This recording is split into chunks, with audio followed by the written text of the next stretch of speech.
Students, अब जो topic करवाने जा रहे हैं हम वो dual nature of matter and radiation का टॉपिक है। ड्यूअल नेचर ऑफ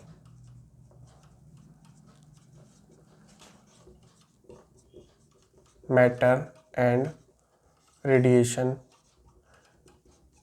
इसका एक टॉपिक किया था हमने फोटोन का, फीचर्स ऑफ फोटोन। उसके बाद हम करने जा रहे हैं यहाँ photo electric effect. Photo electric effect and its experimental study।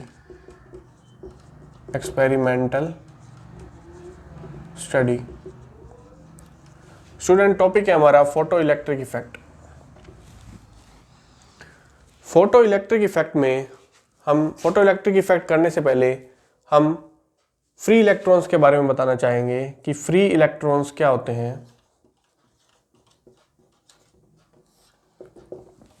Students, कोई मेटल की सरफेस है, ये मेटल की सरफेस है, यहाँ पे बहुत सारे एटम होते हैं और एटम में लूजली बाउंड इलेक्ट्रॉन्स भी होते हैं। लूजली बाउंड क्या होते हैं? इलेक्ट्रॉन्स भी होते हैं।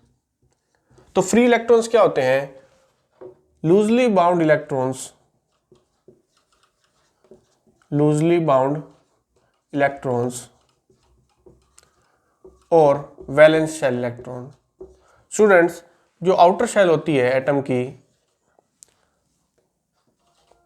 उसके अंदर जो इलेक्ट्रॉन्स होते हैं वो क्या होते हैं? लूजली बाउंड होते हैं। वो न्यूक्लियस से, जैसे एक न्यूक्लियस है, पॉजिटिव चार्ज होता है न्यूक्लियस पे, तो इसके अराउंड जो शेल्स होती हैं और उसमें जो आउटर होते हैं, आउटर शेल्स के इलेक्ट्रॉन होते हैं, वो इससे बाइंडिंग फोर्स कम होता है, लूजली बाउंड होते हैं। तो लूजली बाउंड इलेक्ट्रॉन्स और valence shell electrons in the metal surface are called free electrons। Students, ऐसे इलेक्ट्रॉन्स को हम क्या कहेंगे? फ्री इलेक्ट्रॉन्स कहेंगे। जैसे ही मेटल की सरफेस है तो इस पे कुछ इलेक्ट्रॉन्स फ्री इलेक्ट्रॉन्स हैं जिनके पास जो एनर्जी है वो इतनी नहीं है कि वो मेटल सरफेस को छोड़ के जा सकें। जैसे ही वो मूव करने की कोशिश करते हैं तो पॉजिटिव चार्ज यानी कि उनके न्यूक्लियस के द्वारा उनको रिस्ट्रेन कर लिया जाता है, वापस खींच लिया जाता है, अट्रैक्ट कर लिया जाता है। तो इसीलिए वो मेटल की सरफेस को नॉर्मल कंडीशंस में छोड़ के नहीं जा सकते। तो ऐसे इलेक्ट्रॉन्स को हम क्या बोलते हैं? Free electrons. Work function of metal, हर एक मेटल का वर्क फंक्शन क्या होता है? अलग अलग होता है। वर्क फंक्शन को डिनोट करने के लिए W0 से डिनोट करते हैं। W0 से डिनोट करते हैं। वर्क फंक्शन क्या होता है स्टूडेंट्स? जैसे ही इस इलेक्ट्रॉन को इतनी एनर्जी मिली कि वो इलेक्ट्रॉन इस मेटल सरफेस को छोड़ के चला जाए, तो उस मेटल सरफेस को छोड़ के जाने के लिए जो एनर्जी की रिक्वायरमेंट होती है, मिनिमम एनर्जी, वो क्या होती है? Work function. जैसे ही इस पे लाइट गिरी, मतलब फोटोन, जैसे ही इस पे गिरा, फोटोन क्या होता है? Particle of light. जैसे ही एक फोटोन इस पे गिरा एक इलेक्ट्रॉन पे, तो ये क्या होगा? इसको छोड़ के सरफेस को चला जाएगा बाहर। तो ये क्या होता है? Emitted electrons. एमिटेड इलेक्ट्रॉन यानी कि इलेक्ट्रॉन का एमिशन हो चुका है।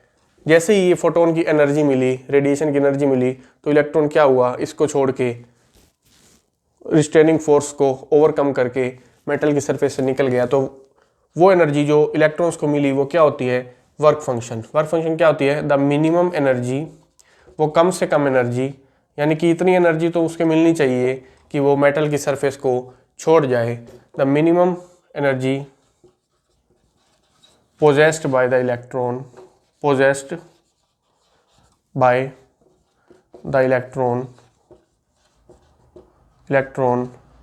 just to escape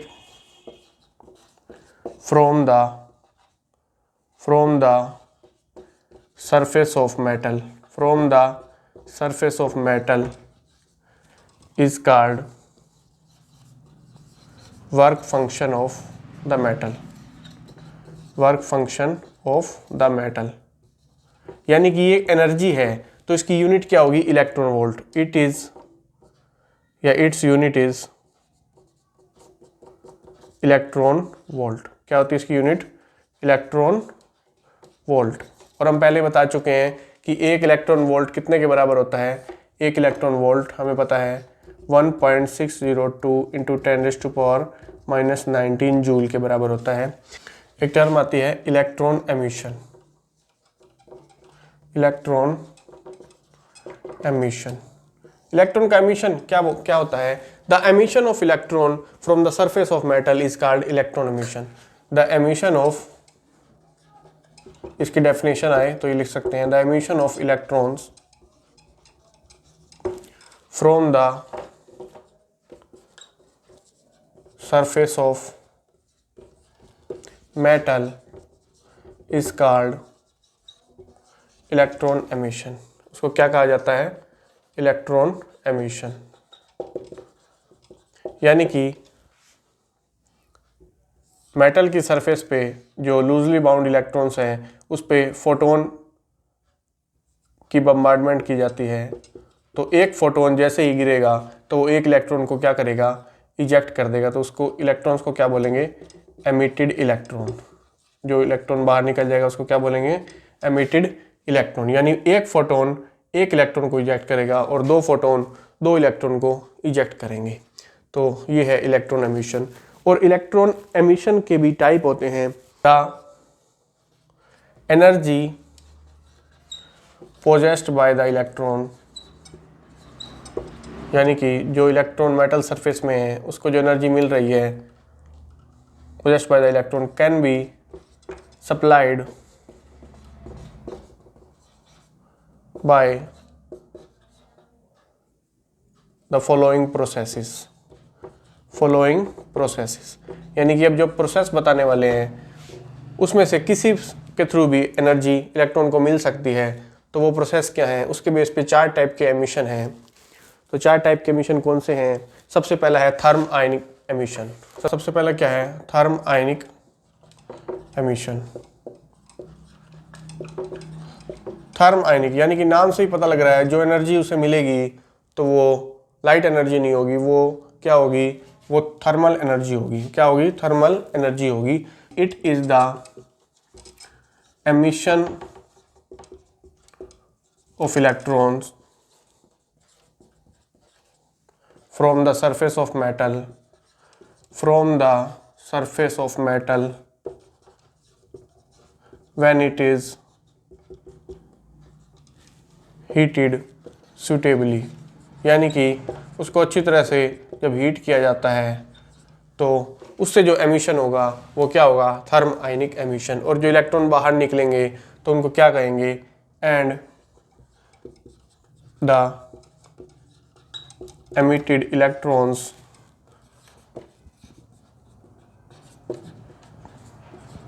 are called thermal electrons और थर्म आयंस। यानी कि जो इलेक्ट्रॉन निकलेंगे उनको क्या बोलेंगे? थर्मल इलेक्ट्रॉन या फिर थर्म आयन बोलेंगे। तो ये है थर्म आयनिक एमिशन। अब सेकंड देखते हैं। सेकंड क्या है? Photo electric emission. Photo electric emission की डेफिनेशन आ सकती है और ये बहुत इंपॉर्टेंट है। यही टॉपिक इसमें कवर किया गया इस यूनिट में, फोटो इलेक्ट्रिक एमिशन। तो इसकी डेफिनेशन क्या बन जाएगी? It is the emission of electrons from the surface of metal. Students, photo electric emission में क्या है कि जैसे मेटल की सरफेस है उस पर लूजली बाउंड इलेक्ट्रॉन है, जैसे इस पे एनर्जी आएगी इस इलेक्ट्रॉन पे आएगी तो वो एनर्जी कौन सी होगी?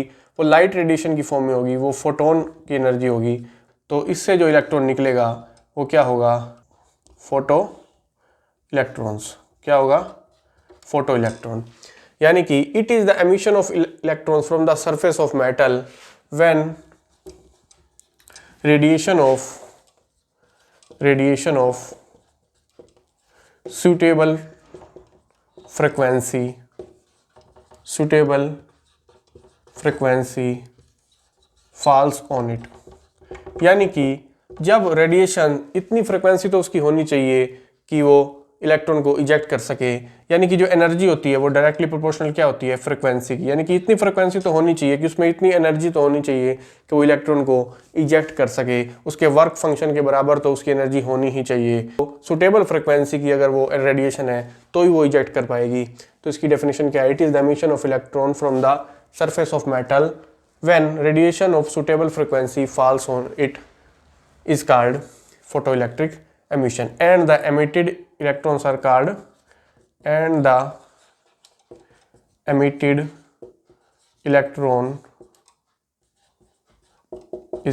photoelectron।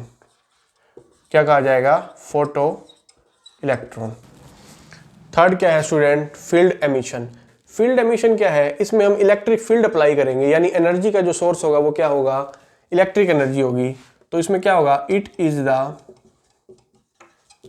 Emission of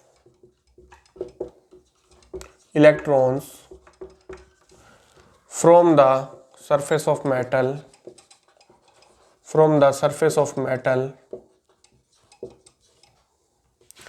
when a strong electric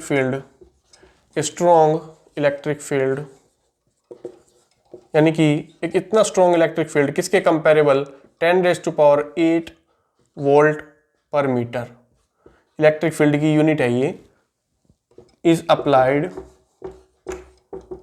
across the metal, यानी कि इतना इलेक्ट्रिक फील्ड अगर स्ट्रॉन्ग मिले उसे कि वो इजेक्ट हो जाए तो उसको क्या बोलते हैं, फील्ड एमिशन बोलते हैं। फील्ड मतलब इलेक्ट्रिक फील्ड। और जैसे इलेक्ट्रिक फील्ड की हम यूनिट कैसे आई है, V/L होता है, यानी कि potential difference divided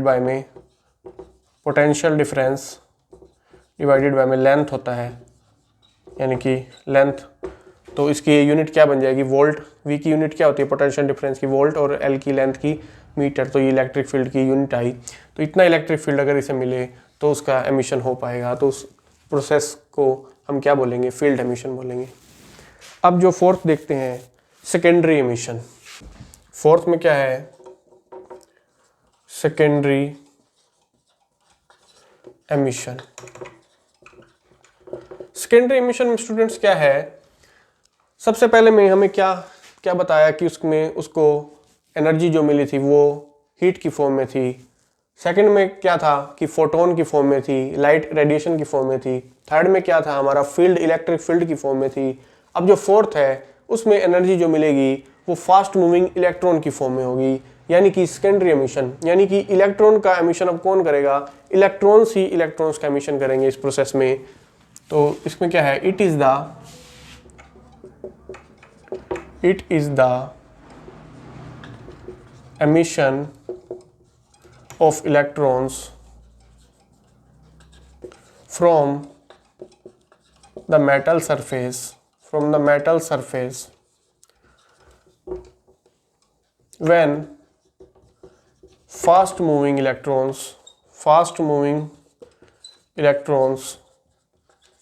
strike the loosely bound electrons in metal surface। यानी कि इस एमिशन में इलेक्ट्रॉन्स ही इलेक्ट्रॉन को इजेक्ट करेंगे, यानी कि ये एक इलेक्ट्रॉन पे इसकी बम्बार्डमेंट की गई तो इलेक्ट्रॉन ये क्या हुआ, इजेक्ट हो गया, इजेक्टेड इलेक्ट्रॉन। यानी कि इस इलेक्ट्रॉन को हम क्या बोलेंगे, सेकेंडरी इलेक्ट्रॉन। क्या बोलेंगे, secondary electron.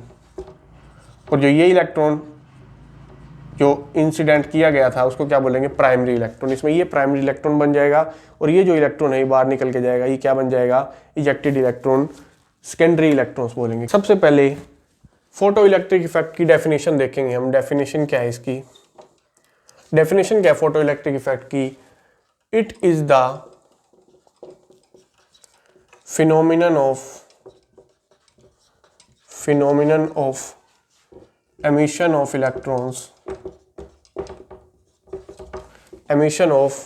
electrons from the metal surface when radiations of radiation of suitable frequency falls on it,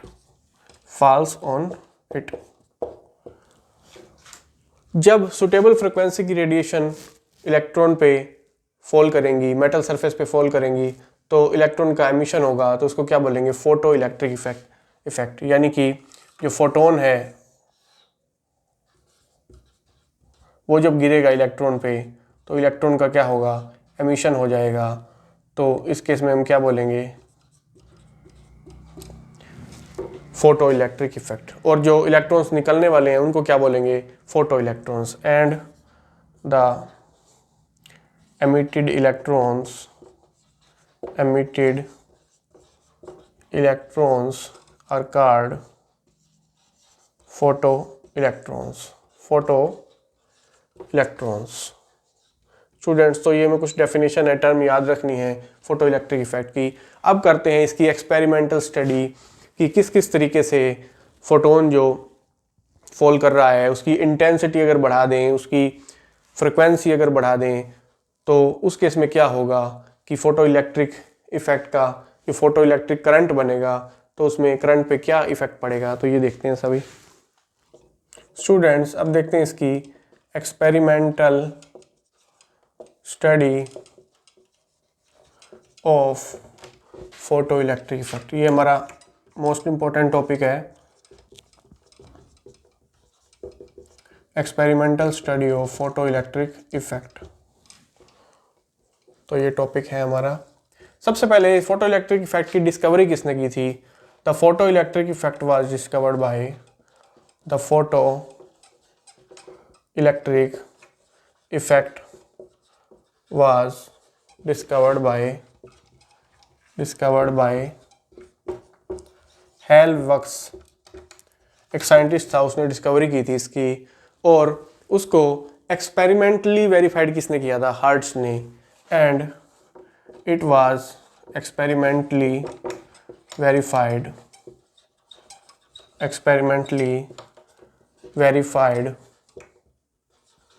verified bye hertz. Hertz जो साइंटिस्ट था उसने एक्सपेरिमेंटली वेरीफाई किया था उसको। और इसको थ्योरेटिकली एक्सप्लेन किसने किया था? यहाँ पे तीन साइंटिस्ट का नाम आता है। And it was theoretically explained by Einstein. Einstein ने इसको फोटो इलेक्ट्रिक इफेक्ट को थ्योरेटिकली एक्सप्लेन किया था, और उसने एक इक्वेशन दी थी, ये भी हम इक्वेशन बाद में पढ़ेंगे। Einstein photoelectric equation. Einstein photoelectric equation. जब फोटो इलेक्ट्रिक इक्वेशन दी थी आइंस्टाइन ने, तो वो इक्वेशन क्या थी वो हमें बाद में हम आपको डिराइव करके बताएंगे। यानी कि जो काइनेटिक एनर्जी होती है इलेक्ट्रॉन्स की जो इजेक्ट हो रहे हैं, वो क्या होते हैं? H new minus H nu note. ये टर्म हमें बाद में पता लगेगी क्या होती है। ये वेलोसिटी होती है, ये मास होता है जो इलेक्ट्रॉन एमिट हो रहा है, और ये एच प्लैंक्स कांस्टेंट होता है। फ्रिक्वेंसी जो फोटोन की फ्रिक्वेंसी होती है जो इलेक्ट्रॉन पे फॉल करती है, ये वो फ्रिक्वेंसी है। और ये वो फ्रिक्वेंसी है न्यू नोट जो थ्रेशोल्ड फ्रिक्वेंसी होती है। ये फ्रिक्वेंसी से कम होती है, यानी कि ये फ्रिक्वेंसी जो हम दे रहे हैं फ्रिक्वेंसी, वो थ्रेशोल्ड फ्रिक्वेंसी से ज़्यादा होनी चाहिए। ये हमें पता लगेगा अभी। न्यू नोट क्या है? Threshold frequency. Threshold frequency. अब एक्सपेरिमेंटल स्टडी करेंगे फोटो इलेक्ट्रिक इफेक्ट की। सबसे पहले वो apparatus बनाएंगे जिस पे फोटो इलेक्ट्रिक इफेक्ट को एक्सपेरिमेंट किया गया। तो सबसे पहले क्या है, एक क्वार्ट्ज ट्यूब ले लेते हैं। क्या ले लेते हैं? Evacuated quartz tube. ये क्या है? Evacuated quartz tube. और इसमें दो इलेक्ट्रोड हैं, एक P और एक Q। P क्या है? कैथोड। P क्या है, कैथोड, और Q जो प्लेट है वो क्या है, एनोड। Q क्या है, एनोड।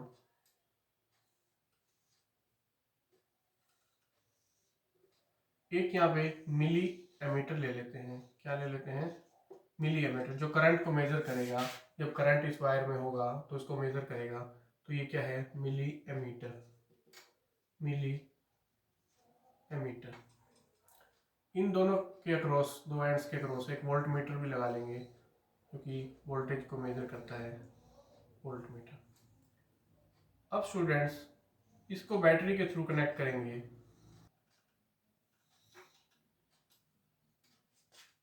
इसको क्या करेंगे स्टूडेंट्स, बैटरी से कनेक्ट करेंगे। यहाँ पे रियोस्टेट लगा देते हैं, यानी कि वेरिएबल रेजिस्टेंस है जो बैटरी लगाएंगे यहाँ पे।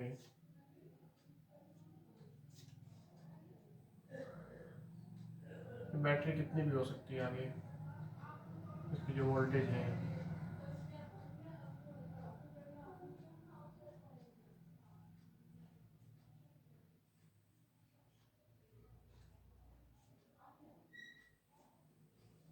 तो ये बैटरी है, इसका जो एक एंड है, की लगा देंगे यहाँ पे।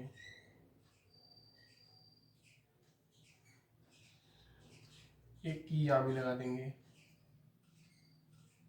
की।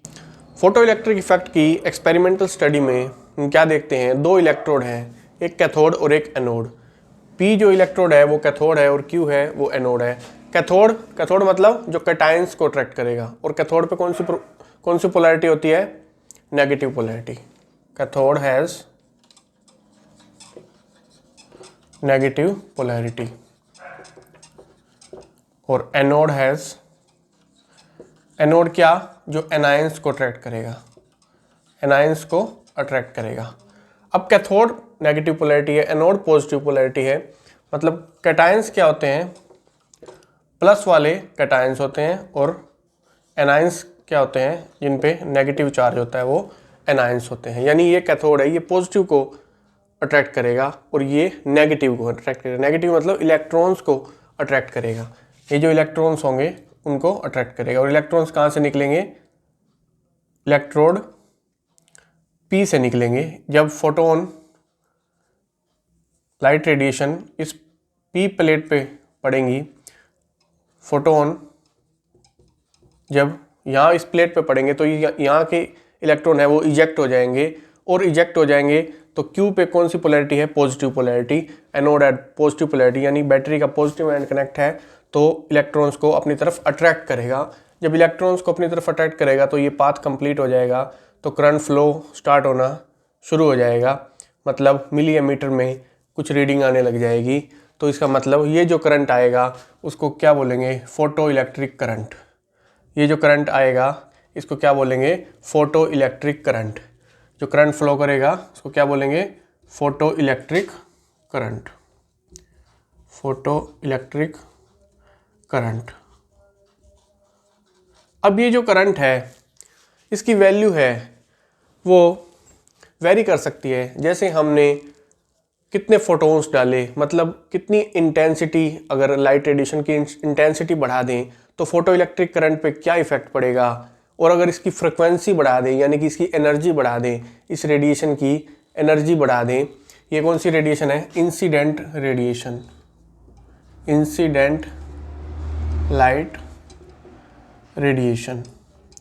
ये इंसिडेंट जो लाइट रेडिएशन है, ये जब पी कैथोड पे पड़ती हैं तो इसके इलेक्ट्रॉन्स को इजेक्ट करती हैं, और क्यू जो है वो प्लेट इलेक्ट्रॉन्स को अपनी तरफ अट्रैक्ट करता है, तो ये पाथ कंप्लीट हो जाता है, तो फोटो इलेक्ट्रिक करंट इसमें जनरेट हो जाता है और मिली एमीटर कुछ रीडिंग शो करने लग जाता है। जो पहला है पॉइंट वो क्या है, इफेक्ट ऑफ इंटेंसिटी। इंटेंसिटी क्या होती है, intensity refers to number of photons incident per second. Per second. एक सेकंड में कितने फोटोन इंसिडेंट हो रहे हैं उसको क्या बोलते हैं, इंटेंसिटी बोलते हैं।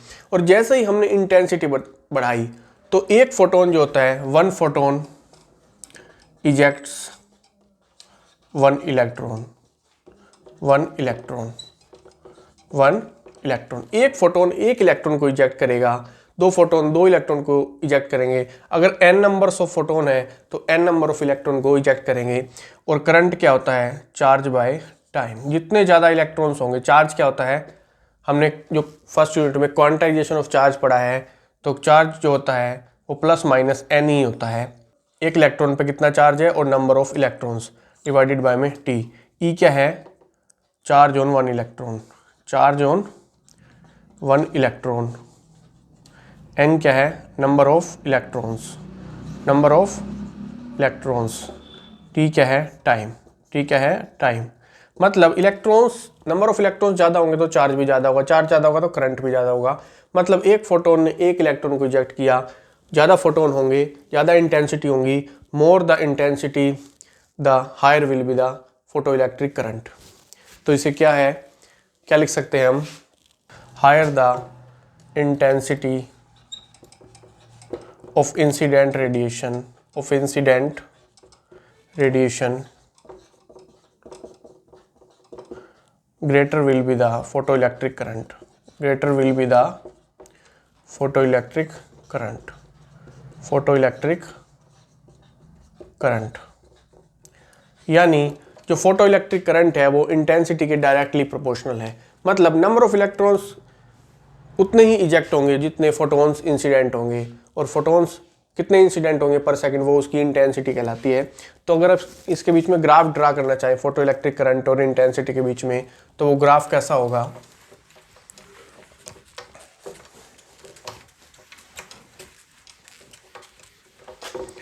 अगर हम एक्स एक्सिस में और ये वाई एक्सिस है, यहाँ पे हम लिखते हैं photo electric current, photoelectric current I, और यहाँ पे हम लिखते हैं इंटेंसिटी ऑफ लाइट, यहाँ पे हम लिखते हैं इंटेंसिटी ऑफ लाइट। और अगर हम इसका ग्राफ देखें तो इसका ग्राफ कैसे होगा, लीनियर ग्राफ होगा, यानी कि बिल्कुल मिड से पास होके जाएगा। यानी कि जितनी इंटेंसिटी होगी उतना ही फोटो इलेक्ट्रिक करंट होगा। तो फोटो इलेक्ट्रिक करंट क्या होगा, वो डायरेक्टली प्रोपोर्शनल होगा किसके, इंटेंसिटी ऑफ लाइट के।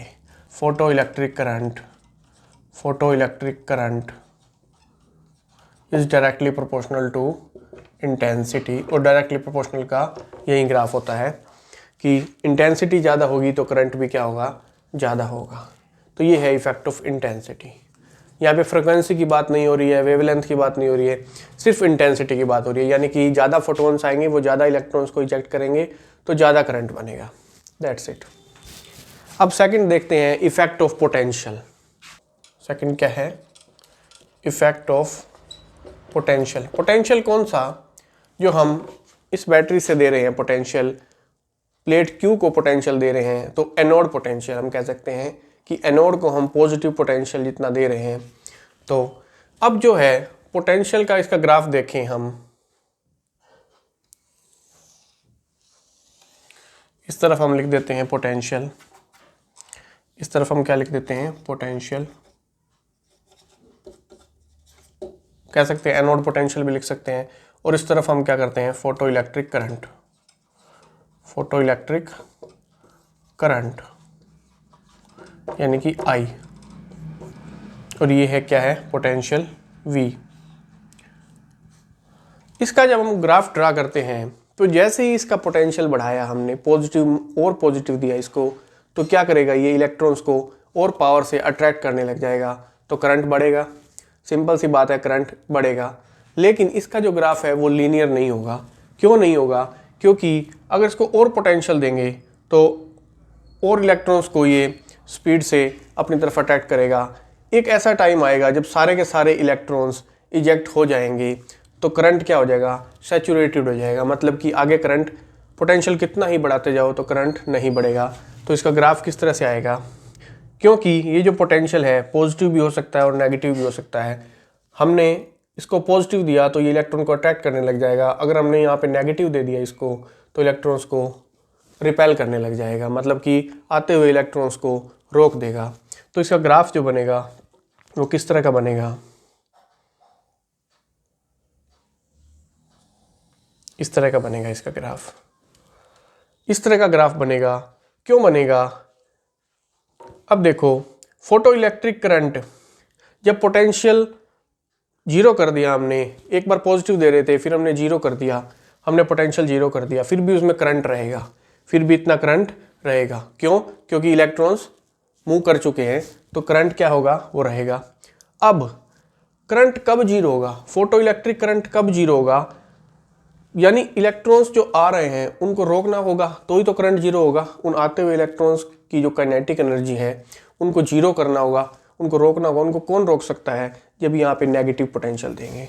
हमने ये नेगेटिव पोटेंशियल दिया, देखो ये पॉजिटिव साइड है और ये क्या है, नेगेटिव। हमने इतना नेगेटिव पोटेंशियल दिया, इसको इतना क्या दिया हमने, नेगेटिव पोटेंशियल दिया, तो करंट क्या हुआ, आते हुए इलेक्ट्रॉन्स को रोका, इसने कुछ वर्क किया। तो ये जो पोटेंशियल होगा वी नोट, इसको बोलेंगे स्टॉपिंग पोटेंशियल या cut off potential. V nought क्या है, stopping potential. Here V nought is equal to stopping या फिर cut off potential, stopping potential या फिर कट ऑफ पोटेंशियल। यानी हमने एनोड को नेगेटिव पोटेंशियल दिया, प्लेट क्यू को नेगेटिव पोटेंशियल दिया। कितना नेगेटिव पोटेंशियल दें ताकि आते हुए इलेक्ट्रॉन्स रुक जाएं और करंट क्या हो जाए, बिल्कुल जीरो हो जाए। तो वो क्या है, stopping potential V nought, stopping potential V nought, capital V nought. तो क्या है, स्टॉपिंग पोटेंशियल। अब इफेक्ट ऑफ पोटेंशियल हम देख रहे थे, अगर इतनी इंटेंसिटी है, एक इंटेंसिटी हमने फाल की, इंसिडेंट की इसके ऊपर, तो ये ग्राफ आया। अगर एक और इंटेंसिटी लेते हैं, मान लो ये I1 इंटेंसिटी का ग्राफ है, कोई और इंटेंसिटी लेते हैं, इंटेंसिटी मतलब और नंबर ऑफ ज़्यादा फोटोन्स इस पे इंसिडेंट करते हैं, तो क्या होंगे, और इलेक्ट्रॉन्स इजेक्ट होंगे, तो करंट तो बढ़ेगा। इट मीन्स अगर हम सेकंड, जैसे हम पहले भी कह चुके हैं कि फोटो इलेक्ट्रिक करंट इंटेंसिटी बढ़ाने से बढ़ता है, तो एक और ग्राफ ड्रा कर सकते हैं हम इस तरह से। ये क्या है, इंटेंसिटी 2 का ग्राफ है, यानी इंटेंसिटी 2 इंटेंसिटी 1 से ज़्यादा है, तो फोटो इलेक्ट्रिक करंट भी देखो ये ज़्यादा है। इस कर्व के कंपैरिजन में इस कर्व का फोटो इलेक्ट्रिक करंट ज़्यादा है। क्यों ज़्यादा है, क्योंकि इंटेंसिटी ज़्यादा है, बट स्टॉपिंग पोटेंशियल सेम है। स्टॉपिंग पोटेंशियल क्यों सेम है, स्टॉपिंग पोटेंशियल इलेक्ट्रॉन्स को स्टॉप करना है, उसमें तो अगर 20 इलेक्ट्रॉन्स हो तो भी उतनी ही पावर चाहिए, उतना ही वर्क डन करना पड़ेगा, और अगर n नंबर्स ऑफ इलेक्ट्रॉन्स हो तो उनको भी इतना वर्क करना पड़ेगा। इट मीन्स स्टॉपिंग पोटेंशियल जो है वो दोनों में सेम होगा, इंटेंसिटी से कोई फर्क नहीं पड़ेगा, इंटेंसिटी से कोई फर्क नहीं पड़ेगा।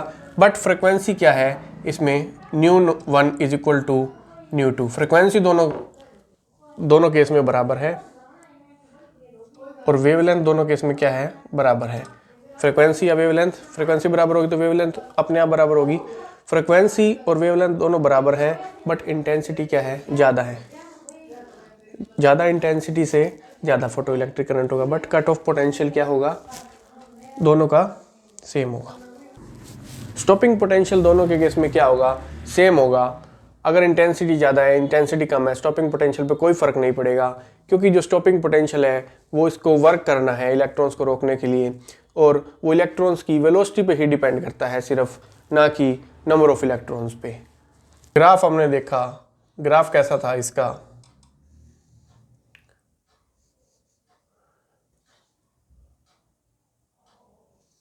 इस तरफ का ग्राफ था इंटेंसिटी 1 के लिए और इस तरह का ग्राफ था इंटेंसिटी 2 के लिए। ये करंट है, फोटो इलेक्ट्रिक करंट, और ये क्या है, पोटेंशियल। अब जो मैक्सिमम काइनेटिक एनर्जी होगी इलेक्ट्रॉन की, maximum kinetic energy of ejected electron, वो क्या होगी, हाफ mv², v मैक्सिमम मतलब वेलोसिटी मैक्सिमम। काइनेटिक एनर्जी को जीरो करने के लिए मतलब इलेक्ट्रॉन्स को रोकने के लिए, या फिर ऐसे कह सकते हैं फोटो इलेक्ट्रिक करंट को जीरो करने के लिए ये जो स्टॉपिंग पोटेंशियल देना पड़ेगा हमें, ये जो नेगेटिव पोटेंशियल देना पड़ेगा, तो वो क्या कहलाएगा, स्टॉपिंग पोटेंशियल। जो काइनेटिक एनर्जी है इलेक्ट्रॉन्स की, जिस एनर्जी से वो क्यू प्लेट की तरफ आ रहे हैं, उस एनर्जी को जीरो करना है, और उसको जीरो करने के लिए हमें बैटरी को यहाँ से वर्क करना होगा। तो work done to stop the electron. Electron को स्टॉप करने के लिए कितना वर्क करना पड़ेगा, E V nought. E V nought क्यों लिखा, क्योंकि ई इलेक्ट्रॉन पे जितना चार्ज होता है और वी नोट क्या है, स्टॉपिंग पोटेंशियल। हमें वर्क की हमें जो फॉर्मूला होता है पोटेंशियल का फॉर्मूला क्या होता है, वर्क बाय चार्ज। हमने फर्स्ट यूनिट में पढ़ा, इलेक्ट्रोस्टैटिक की यूनिट थी फर्स्ट यूनिट, उसमें हमने ये पढ़ा था कि जो पोटेंशियल होता है वो वर्क बाय चार्ज होता है। तो वर्क कितना होगा, वी क्यू। वी मतलब स्टॉप करना है, तो स्टॉपिंग पोटेंशियल, चार्ज कितना है, ई, इलेक्ट्रॉन पे जितना चार्ज है वो, तो जितना वर्क करना होगा वो काइनेटिक एनर्जी के बराबर होगा। यानी कि equation 1 is equal to equation 2, यानी कि हाफ एम वी मैक्सिमम। ये वी क्या है, वेलोसिटी है, और ये क्या है, ये स्टॉपिंग पोटेंशियल है। ये क्या है, स्टॉपिंग पोटेंशियल है, वी नोट। तो ये इक्वेशन भी हमें याद रखनी होगी। जो स्टॉपिंग पोटेंशियल होगा वो काइनेटिक एनर्जी पे डिपेंड करेगा, यानी कि कितना स्टॉपिंग पोटेंशियल होगा वो इलेक्ट्रॉन की वेलोसिटी पे डिपेंड करेगा। और काइनेटिक एनर्जी यानी कि वेलोसिटी किस पे डिपेंड करेगी, वो फ्रिक्वेंसी पे डिपेंड करेगी, इंसिडेंट फोटोन की। जितनी ज़्यादा फ्रिक्वेंसी होगी उतनी ज़्यादा एनर्जी से इलेक्ट्रॉन मूव करेगा, और उतना ही स्टॉपिंग पोटेंशियल हमें चाहिए होगा। यानी कि स्टॉपिंग पोटेंशियल और काइनेटिक एनर्जी में डायरेक्टली प्रोपोर्शनल का रिलेशन है, और स्टॉपिंग पोटेंशियल और फ्रिक्वेंसी के बीच में भी डायरेक्टली प्रोपोर्शनल का रिलेशन है, क्योंकि जितनी ज़्यादा फ्रिक्वेंसी होगी उतनी ज़्यादा एनर्जी होगी। क्योंकि हम जानते हैं E इज इक्वल टू क्या होता है, E इज इक्वल टू हमें पता है क्या होता है, एच न्यू होता है। तो जितनी ज़्यादा फ्रिक्वेंसी होगी उतनी ज़्यादा एनर्जी होगी, तो उतनी ज़्यादा एनर्जी से फोटोन आएगा, उतनी ज़्यादा एनर्जी से इलेक्ट्रॉन मूव करेगा, और उतना ही ज़्यादा स्टॉपिंग पोटेंशियल चाहिए होगा उसकी वेलोसिटी को जीरो करने के लिए, मतलब करंट को जीरो करने के लिए। तो ये क्या है, स्टॉपिंग पोटेंशियल है। ये क्या है, स्टॉपिंग पोटेंशियल है। तो आई थिंक आपको क्लियर हो गया होगा कि इफेक्ट ऑफ पोटेंशियल क्या होता है। इंटेंसिटी दोनों की अलग अलग है, लेकिन वेवलेंथ हम कह सकते हैं दोनों की बराबर है। ये उसके लिए ग्राफ है। अब इफेक्ट ऑफ फ्रिक्वेंसी देखते हैं, यानी कि फ्रिक्वेंसी चेंज करेंगे तो क्या इफेक्ट होगा फोटो इलेक्ट्रिक करंट पे। इफेक्ट ऑफ फ्रिक्वेंसी, अभी हमने ग्राफ देखे जिसमें एक तरफ पोटेंशियल था, एक तरफ क्या है, फोटो इलेक्ट्रिक करंट आई, ये फोटो इलेक्ट्रिक करंट है, और ये क्या है, इस तरफ पोटेंशियल है। पोटेंशियल नेगेटिव भी होता है, तो इसको यहाँ तक ड्रा कर लेंगे हम। अब अलग अलग इंटेंसिटी का हमने ग्राफ पहले देख चुके हैं जिसमें फ्रिक्वेंसी सेम थी, लेकिन अब इंटेंसिटी सेम है, अलग अलग फ्रिक्वेंसीज का ग्राफ देखेंगे। एक ग्राफ तो ड्रा कर लेते हैं ऐसे, ये कोई फ्रिक्वेंसी है, न्यू1 फ्रिक्वेंसी है। अब कोई अनदर फ्रिक्वेंसी देखते हैं न्यू2, जिसकी वैल्यू इससे ज़्यादा है, तो उसका ग्राफ कैसा बनेगा। उसमें स्टॉपिंग पोटेंशियल सेम था, लेकिन इसमें स्टॉपिंग पोटेंशियल क्या हो जाएगा, डिफरेंट हो जाएगा, बट सैचुरेशन करंट क्या हो जाएगा, सेम हो जाएगा। सैचुरेशन करंट क्या हो जाएगा, सेम हो जाएगा। अब कोई तीसरी फ्रिक्वेंसी देखते हैं, तो उसमें स्टॉपिंग पोटेंशियल अलग होगा, लेकिन उसका भी सैचुरेशन करंट जो है वो सेम हो जाएगा। ये फ्रिक्वेंसी 1, ये फ्रिक्वेंसी 2 और ये frequency 3। Frequency 3 is greater than frequency 2 is greater than frequency 1। तो ये ग्राफ हो जाएगा। अब स्टॉपिंग पोटेंशियल की वैल्यू मतलब वी नोट की वैल्यू, ये पहले कर्व के लिए और ये दूसरी कर्व के लिए और ये तीसरी कर्व के लिए, तीनों अलग अलग हैं। मतलब तीसरी कर्व के लिए स्टॉपिंग फ्रिक्वेंसी ज़्यादा है तो स्टॉपिंग पोटेंशियल भी ज़्यादा है, और फ्रिक्वेंसी कम है तो स्टॉपिंग पोटेंशियल भी कम है। ऐसा क्यों है?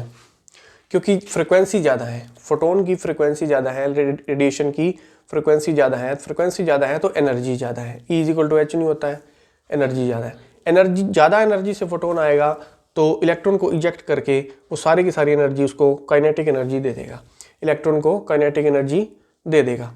अब जो काइनेटिक एनर्जी अगर इसकी ज़्यादा होगी तो इसको वर्क ज़्यादा करना पड़ेगा उसको स्टॉप करने के लिए, इलेक्ट्रॉन्स को स्टॉप करने के लिए, क्योंकि वो फास्ट मूविंग है, उसकी एनर्जी ज़्यादा है, फ्रिक्वेंसी ज़्यादा होने से एनर्जी ज़्यादा हुई तो उसको रोकने के लिए भी ज़्यादा वर्क करना होगा। तो ज़्यादा वर्क करना होगा तो उसको स्टॉपिंग पोटेंशियल ज़्यादा होगा, तो उसका स्टॉपिंग पोटेंशियल ज़्यादा होगा। तो यानी कि स्टॉपिंग पोटेंशियल किस पे डिपेंड कर गया, फ्रिक्वेंसी पे सीधा सीधा डिपेंड कर गया। तो stopping potential is independent of intensity but depends upon frequency of light. तो हम ये लिख सकते हैं। सबसे पहले तो स्टॉपिंग पोटेंशियल की डेफिनेशन हम देख लेते हैं। स्टॉपिंग पोटेंशियल या फिर कट ऑफ पोटेंशियल,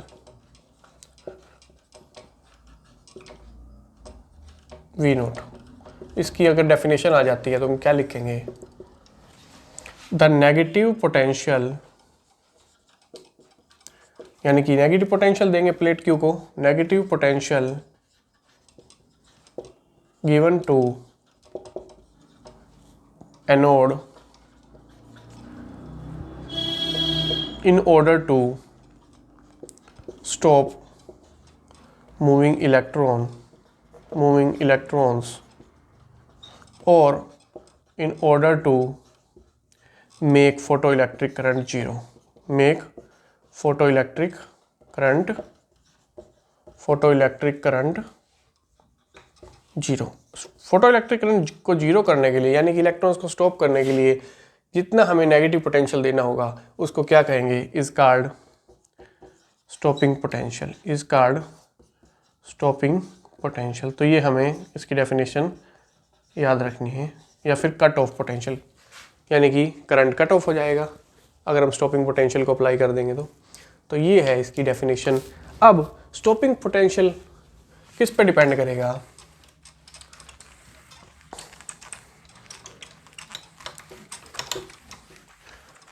अब ये बात लिख सकते हैं, हमने दोनों ग्राफ देख लिए। Stopping potential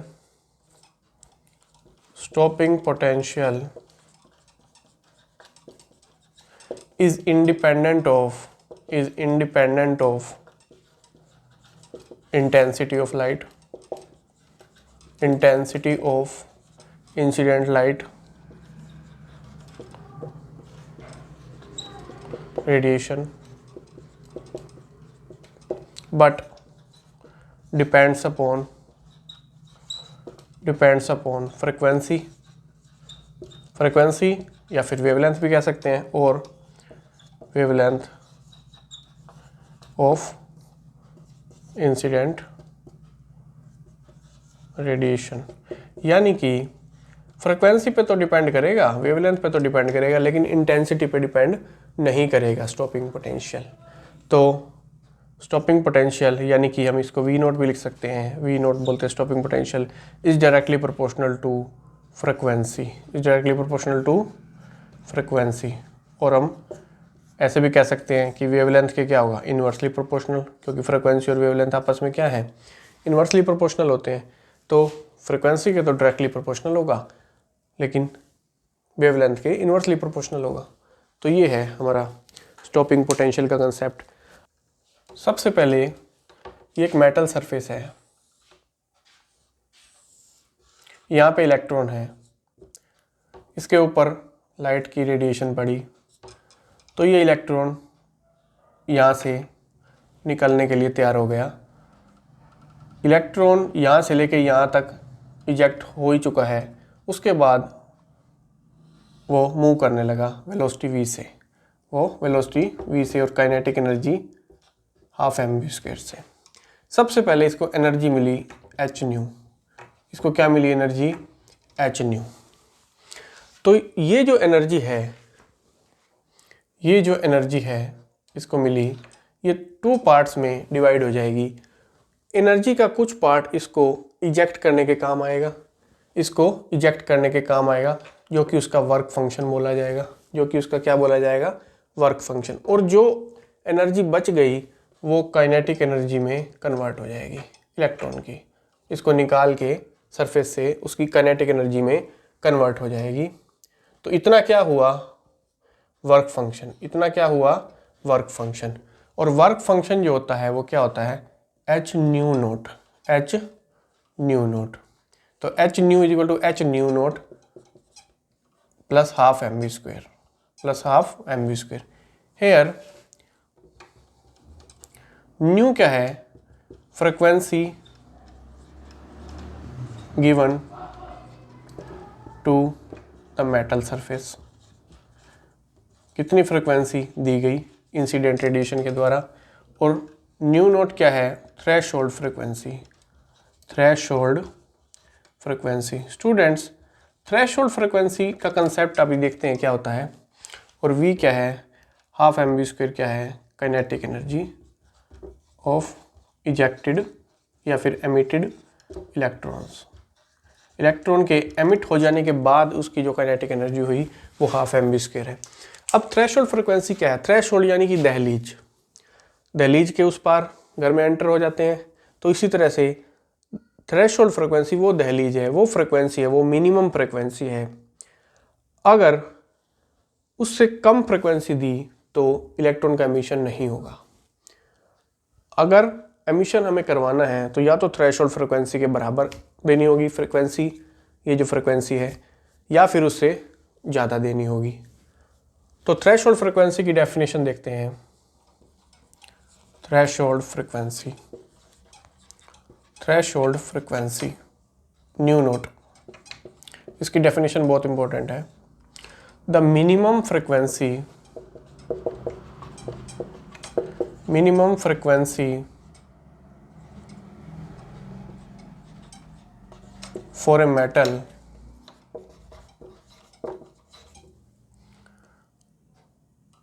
below which the photoelectric emission does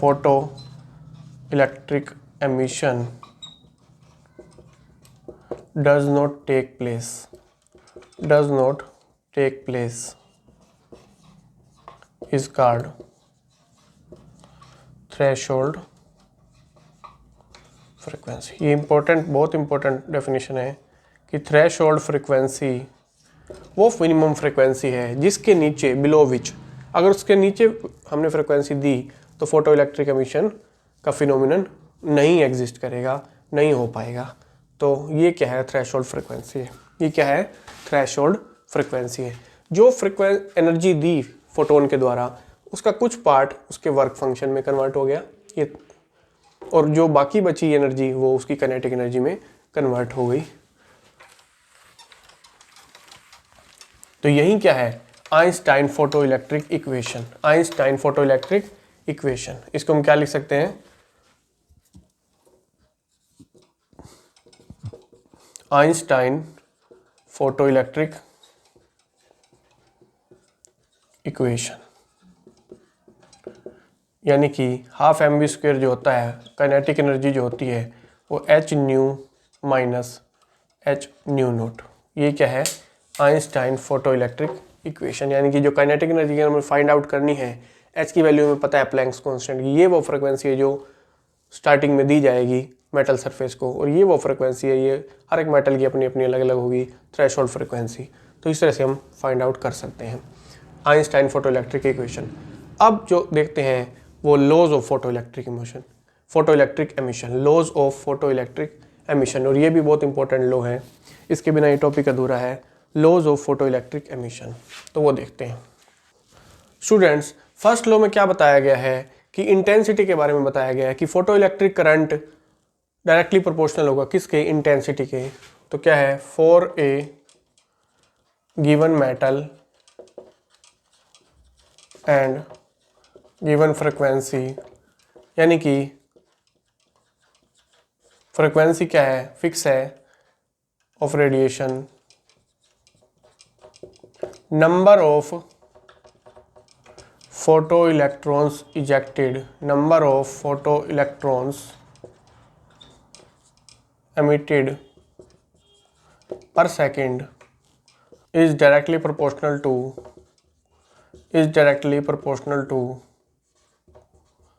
is directly proportional to the number of photons incident on surface। यानी कि intensity, number of photons incident पर सेकंड ऑन सरफेस, यानी कि सिंपल सी बात है कि जो फोटो इलेक्ट्रिक करंट है वो क्या है, इंटेंसिटी के डायरेक्टली प्रोपोर्शनल है। ये क्या है, पहला लॉ कहता है। ये क्या कहता है, पहला लॉ कहता है। यानी कि जितने ज़्यादा फोटॉन्स होंगे उतने ज़्यादा इलेक्ट्रॉन्स इजेक्ट होंगे और उतना ही ज़्यादा क्या होगा, करंट होगा। अब सेकंड देखते हैं। सेकंड लॉ में थ्रेशोल्ड फ्रीक्वेंसी के बारे में बताया गया है। थ्रेशोल्ड फ्रीक्वेंसी के बारे में बताया गया सेकंड लॉ में। For a given metal there exist a minimum frequency. वो मिनिमम फ्रीक्वेंसी क्या, threshold frequency, below which no photoelectric emission takes place, and this frequency is called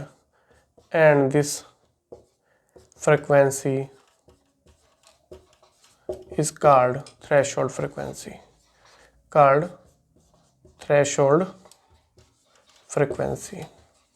हर एक मेटल की अपनी अपनी एक थ्रेशोल्ड मिनिमम फ्रीक्वेंसी होगी, जिसके नीचे अगर ये कोई फ्रीक्वेंसी हम दे रहे हैं, जो ये गिवन फ्रीक्वेंसी है, वो अगर थ्रेशोल्ड फ्रीक्वेंसी से कम होगी तो फोटो इलेक्ट्रिक एमिशन नहीं हो पाएगा। तो यही है सेकंड लॉ को कहता है कि एक मिनिमम फ्रीक्वेंसी होगी कि जिसके नीचे फोटो इलेक्ट्रिक एमिशन नहीं हो पाएगा। अब देखते हैं इसका थर्ड लॉ देखते हैं। अब थ्रेशोल्ड फ्रीक्वेंसी के अबोव की बात होगी कि थ्रेशोल्ड फ्रीक्वेंसी से अगर ज़्यादा फ्रीक्वेंसी देते हैं तो फोटो इलेक्ट्रिक एमिशन हो जाएगा। फोटो इलेक्ट्रिक एमिशन तो हो ही जाएगा, लेकिन उसकी काइनेटिक एनर्जी भी कुछ ना कुछ हो जाएगी उस इलेक्ट्रॉन की। तो यही ये बता रहा है कि above threshold frequency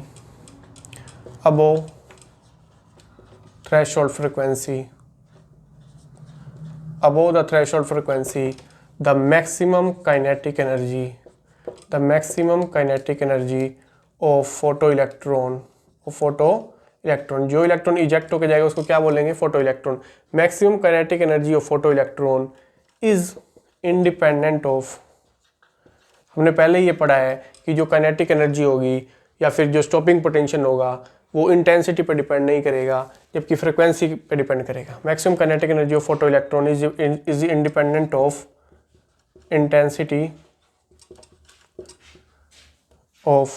intensity of radiation,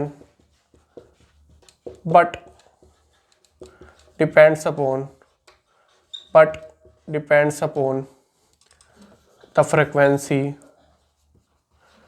या फिर क्या कह सकते हैं, और वेवलेंथ, फ्रीक्वेंसी और wavelength of incident radiation.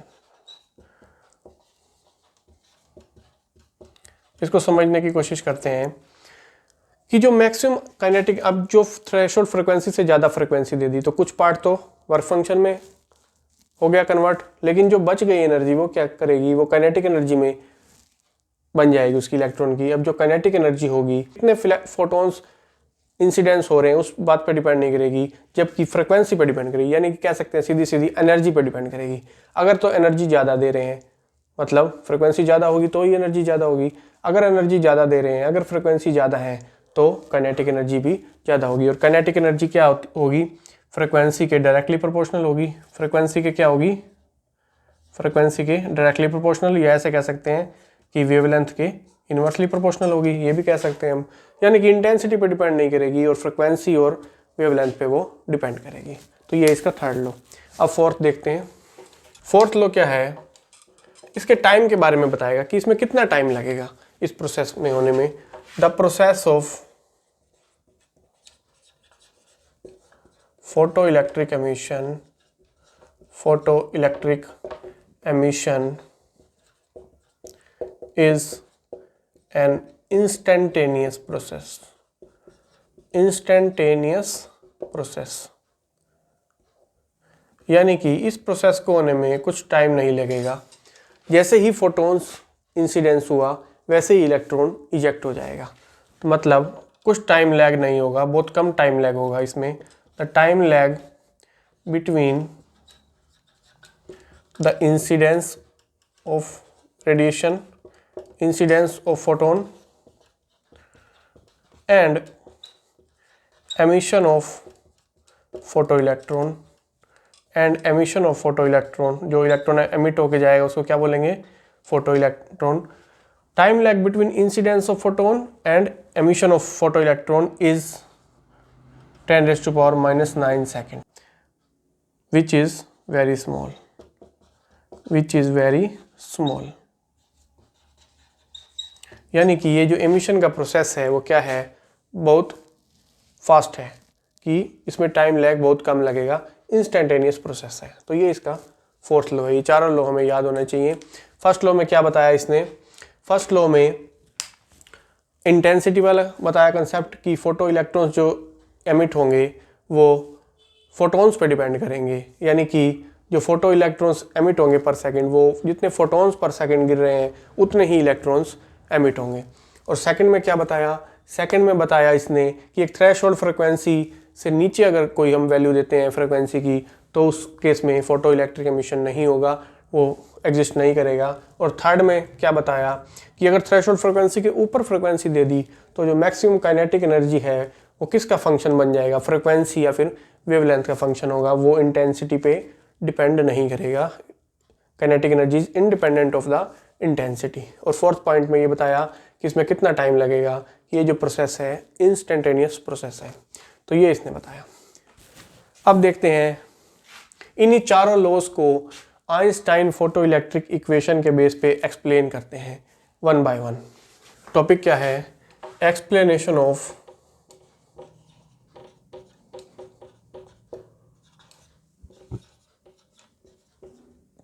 Laws of photoelectric emission. ये जो चारों लॉज बताए किसके बेस पे एक्सप्लेन करते हैं, on the basis of Einstein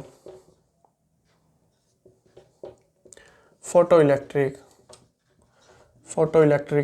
equation. कौन सी इक्वेशन है फोटो इलेक्ट्रिक इक्वेशन, जो हमने पहले बताई कि हाफ mv² जो है काइनेटिक एनर्जी वो क्या होगा, h new minus h new note. हमें पता है ये क्या है, मास, इलेक्ट्रॉन्स जो एमिट हो रहा है उसका मास है, और ये उसकी वेलोसिटी है, और ये न्यू क्या है, जो फ्रिक्वेंसी इंसिडेंस है, और ये न्यू नोट क्या है कि जो थ्रेशोल्ड फ्रिक्वेंसी है, और एच प्लैंक्स कांस्टेंट है। इसके बेस पे हम एक्सप्लेन करते हैं वन बाय वन लॉ को। पहला लॉ क्या कहता है, पहला लॉ क्या कहता है कि पहला लॉ यही कहता है कि one photon ejects one electron, one photon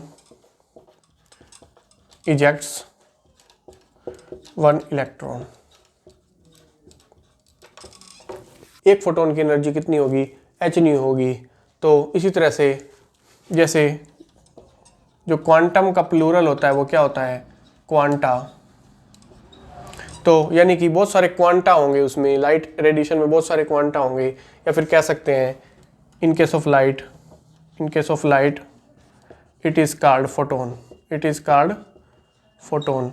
यानी कि फोटोन्स जो होंगे वो पैकेट्स ऑफ एनर्जी होंगे। तो जितने फोटोन इंसिडेंस होंगे उतने ही इलेक्ट्रॉन एमिट होंगे। तो ये हमारा पहला लॉ कहता है।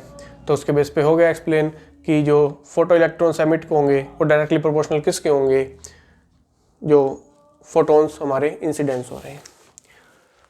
तो ये है। सेकंड लॉ को एक्सप्लेन करते हैं। सेकंड लॉ क्या कहता है कि सेकंड लॉ हमारा क्या था,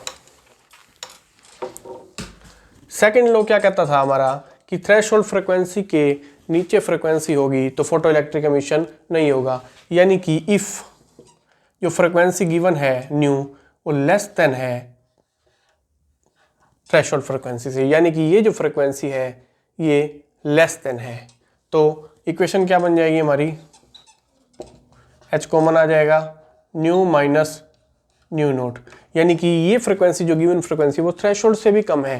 थ्रेशोल्ड से कम होगी तो ये चीज़, ये टर्म क्या आ जाएगी, नेगेटिव आ जाएगी, यानी कि ये बड़ा और ये छोटा, तो नेगेटिव आ जाएगी। ये नेगेटिव हुई तो पूरे राइट हैंड साइड नेगेटिव होगा, यानी कि kinetic energy negative, kinetic energy is negative, kinetic energy negative हो जाएगी। काइनेटिक एनर्जी तो नेगेटिव हो ही नहीं सकती क्योंकि मास तो नेगेटिव हो नहीं सकता और वेलोसिटी का स्क्वायर है, तो काइनेटिक एनर्जी तो क्या होगी, पॉजिटिव होगी, which is impossible, which is not possible,